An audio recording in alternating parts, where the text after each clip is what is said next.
നമ്മൾ വളരെ പ്രധാനപ്പെട്ട ഒരു ദിക്കായി സൗത്ത് 2026 പ്രധാനപ്പെട്ട ഒരു ദിക്കായി സൗത്തിനെ പരിഗണിക്കുക. ആ സൗത്ത് ഭാഗത്താണ് നിങ്ങളുടെ പ്രധാന ഡോറോ അല്ലെങ്കിൽ അവിടെ നിങ്ങളുടെ ബെഡ്റൂമോ വന്നിട്ടുണ്ടെങ്കിൽ, നിങ്ങളുടെ സ്ഥാപനത്തിന്റെ ആയാലും വീടിന്റെ ആയാലും അവിടെ നിങ്ങൾക്ക് ഒരു മെയിൻ ഡോർ വന്നിട്ടുണ്ടെങ്കിൽ ഒരു വലിയ സാമ്പത്തിക നഷ്ടമാണ്, അല്ലെങ്കിൽ പലതരത്തിലുള്ള പരാജയങ്ങളാണ് നിങ്ങളെ കാത്തിരിക്കുന്നത്.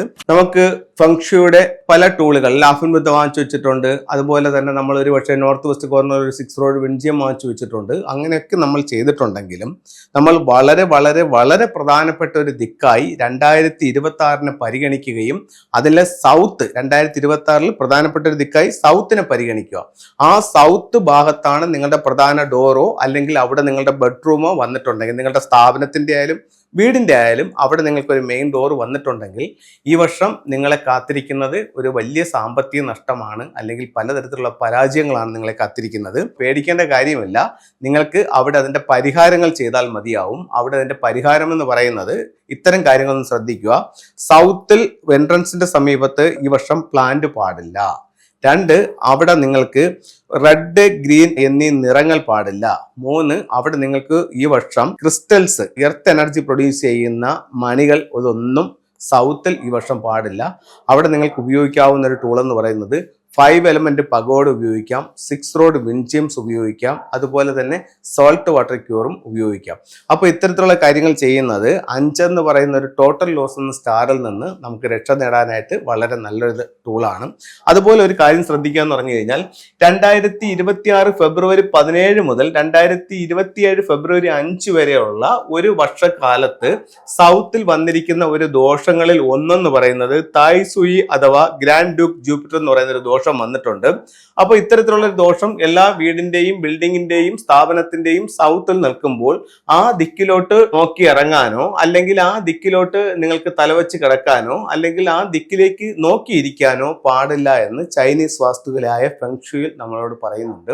അപ്പൊ അത്തരത്തിൽ എന്തെങ്കിലും സന്ദർഭങ്ങളോ കാര്യങ്ങളോ നമുക്ക് വേണ്ടി വന്നാൽ അവിടെ അതിന്റെ ടൂളുകൾ ഉപയോഗിച്ചുകൊണ്ട് അതിനെ നമുക്ക് കറക്റ്റ് ചെയ്യാവുന്നതാണ്. ഇവിടെ പിയാവയുടെ ഒരു പേർ വെച്ചുകൊണ്ട് ഇതിന് നമുക്കൊരു പരിഹാരമാകാം. അതുപോലെ തന്നെ ബ്രാസിന്റെ ചിലിൻ വെച്ചുകൊണ്ടും ഇതിന് പരിഹാരങ്ങൾ നമുക്ക് ചെയ്യാവുന്നതാണ്. അപ്പോൾ ഇത് എല്ലാവരും ഒന്ന് ശ്രദ്ധിക്കുക. ഇത്തരത്തിൽ എന്തെങ്കിലും ബുദ്ധിമുട്ടുകൾ നിങ്ങൾക്കുണ്ടെങ്കിൽ ഈ ടൂളുകൾ ഇവിടെ ഉപയോഗിച്ചുകൊണ്ട് നിങ്ങൾക്ക് ഇതിന്റെ പരിഹാരം ചെയ്യാവുന്നതാണ്.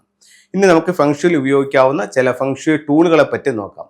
ഒരു വീടിന്റെ സൗഭാഗ്യങ്ങളും സമ്പത്തും ഒക്കെ വർദ്ധിപ്പിക്കാൻ വേണ്ടിയിട്ട് നമുക്ക് ആ വീടിനെ എൻഹാൻസ് ചെയ്യാൻ ഏറ്റവും നല്ല സ്ഥലം എന്ന് പറയുന്നത് ആ വീടിന്റെ സ്വീകരണ മുറിയാണ്.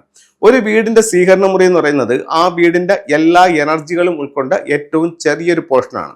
അതിന്റെ ഓരോ ദിക്കുകളും നിങ്ങൾ കൃത്യമായി മനസ്സിലാക്കി അതാത് സ്ഥലങ്ങളിൽ ആ ടൂളുകൾ ഉപയോഗിക്കുകയാണെന്നുണ്ടെങ്കിൽ നല്ല ഒരു പോസിറ്റീവ് എനർജി നിങ്ങളുടെ ജീവിതത്തിലേക്ക് കൊണ്ടുവരാനും നേട്ടങ്ങൾ നേടാനും നിങ്ങൾക്ക് ഫെങ്ഷുയിലൂടെ സാധിക്കുന്നതാണ്. ഇത് ഒരു അരോന മത്സ്യത്തിന്റെ സ്റ്റാച്ചു ആണ്.